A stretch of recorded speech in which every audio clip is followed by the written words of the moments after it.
Palanga paskelbta stintų sostinė. Šiemet šventė sulaukė rekordiškai daug svečių. 9-oji stintų šventė šurmuliuoti pradėjo nuo pat ankstyvo ryto. Žvejai pakviesti dalyvauti stintų žvejojimo konkurse. Stipriausi vyrai rungtyniavo inkaro kilnojimo rungtyje, o geriausi virėjai varžėsi patiekalų iš stintų varžytuvėse. Jau stintą ir pagardinam dar net žuvienę. Tikrai labai gardi. Nors pirmą kartą iš stintų verdam žuvienę, bet tikimės, kad bus tikrai nuostabi.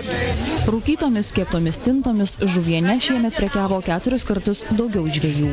Viskas siūlom, kas ant stalo matot.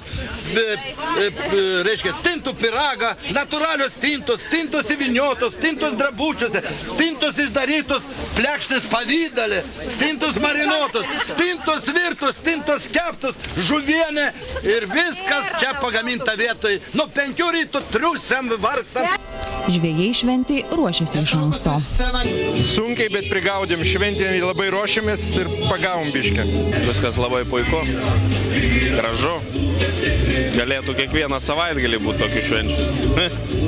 Stintos nepigios. Pavyzdžiui, kilogramą šviežių žuvų 16 litų. Už kilogramą išdarinėtų stintų prašyta net 30. Tačiau nemažos kainos žmonių neatbaidė. Jų atvyko rekordiškai daug. Palangos miestas stintų šventė ruošiasi ne vieną mėnesį. Tiek daug žmonių, kiek šiandien suplūdo į Palangą, sulaukiama nei kiekvieną vasaros savaitgalį. Šiemet šventė kitokia.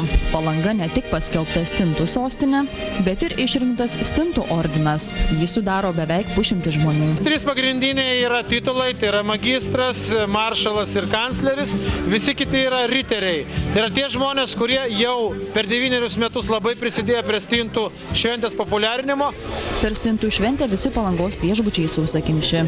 Vietos juose buvo užsakytos iš anksto. Stintų šventės organizatoriai sako, kad kitais metais žmonių gali būti dar daugiau, nes laukia jubiliejinė 10-oji šventė.